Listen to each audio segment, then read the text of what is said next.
Hi, it's me, Mami Princess. So yun guys, samahan niyo ako gumawa ng kalokohan. Ipaprank natin ulit yung asawa ko. Let's go! So yun guys, nag-send ako ng picture na kunwari may ibang tao rito sa bahay. Tapos ayan, napakatagal pang mag-reply. Tapos yun, kunwari tumawag ako, di ba? Para ganap na ganap. Then maya maya tatawag siya. Ayan, pinatayan ko. Ako daw yung pinto, napaka-OA yan.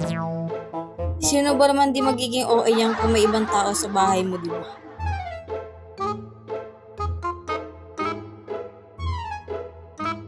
Napakatagal pang mag-reply. Kala mo talaga natataranta kahit MB lang.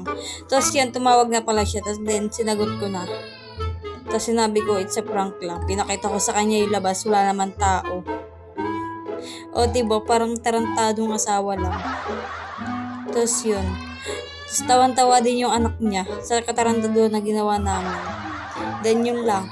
Bye!